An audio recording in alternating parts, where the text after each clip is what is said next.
अस्सलाम वालेकुम दोस्तों। तो एक नई वीडियो के साथ मैं हूं अतीक अहमद। तो मेरी अभी की जो वीडियो है ये बहुत ही अहम वीडियो है और मैं आप लोगों से सबसे रिक्वेस्ट करूंगा कि काइंडली इस वीडियो को सबके साथ ज़रूर शेयर कीजिएगा, क्योंकि एक साहिब हैं, उन्होंने एक वीडियो बनाई है यूके ट्रैवलिंग के हवाले से। तो उस वीडियो में उन साहब ने लोगों को बिल्कुल मिसगाइड किया है, गलत बयानी की है वहाँ पे। पता नहीं कहाँ से रिसर्च उन्होंने की है इस चीज़ की कि जो चाइनीज़ वैक्सीन है, कोई भी चाइनीज़ वैक्सीन है, अगर किसी को लग चुकी हुई है तो वो यूके ट्रैवल नहीं कर सकेगा, वो ये बोल रहे हैं। जबकि ऐसी कोई बात नहीं है, ऐसी कोई इन्फॉर्मेशन नहीं अभी तक आई, ना यूके ने कोई ऐलान किया इस बारे में।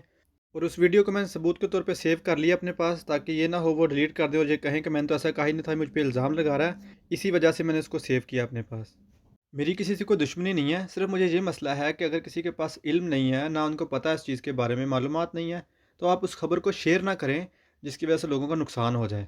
तो अब मैं आपको बताता हूँ कि जिनको चाइनीज़ वैक्सीन लग चुकी है, कोई भी वैक्सीन लगी है चाइनीज़, तो वो लोगों के लिए रूल्स जो डिफरेंट हैं।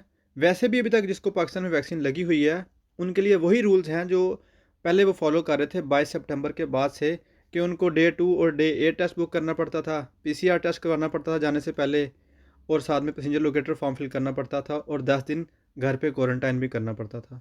यही वो कवानीन हैं जो पाकिस्तान अभी फॉलो कर रहा है।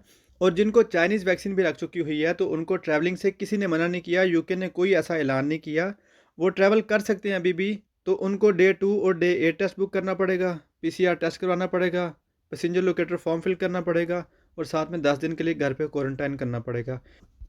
और यही कवानीन उनके लिए हैं, उन पे कोई पाबंदी नहीं है ट्रैवल करने के लिए। और उसके बाद अगर जब वो वैक्सीन सर्टिफिकेट जब एक्सेप्ट भी होना शुरू हो जाएंगे पाकिस्तान के, तो उस वक्त भी उन पे कोई पाबंदी नहीं है, वो फिर भी जा सकेंगे। अभी तक यही इन्फॉर्मेशन है, वो फिर भी ट्रैवल कर सकेंगे, लेकिन उनको जो रूल्स हैं वो डिफरेंट फॉलो करने पड़ेंगे, जो मैंने अभी आपको बता दिए हैं कि डे 2 और डे 8 टेस्ट, पीसीआर टेस्ट, और 10 दिन के लिए घर पे क्वारंटाइन भी करना पड़ेगा। और इसी के साथ जिन लोगों को वैक्सीन नहीं लगी हुई, वो ट्रैवल करना चाहते हैं यूके, तो उनको अपने मुल्क के रूल्स फ़ॉलो करने हैं। अगर तो उनका मुल्क उनको परमिशन देता है जाने की, तो यूके पाबंदी नहीं लगा रहा किसी पे भी। तो फिर यूके ये कहता है कि आपको डे 2 और डे 8 टेस्ट बुक करना पड़ेगा, साथ पीसीआर टेस्ट करवाना पड़ेगा, और 10 दिन के लिए घर पे क्वारंटाइन करना पड़ेगा। और मैं ये बात कर रहा हूँ जो रेड लिस्ट कंट्रीज़ में नहीं हैं, उनकी बात हो रही है, रेड लिस्ट कंट्रीज़ की बात नहीं हो रही।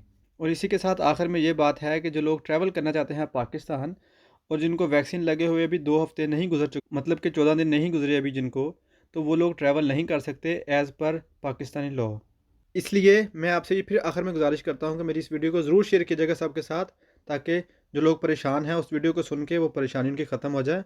तो लिहाजा दोबारा किसी नई वीडियो के साथ आपसे मुलाकात होगी। तब तक के लिए अपना ख्याल रखिएगा। अल्लाह हाफ़िज़।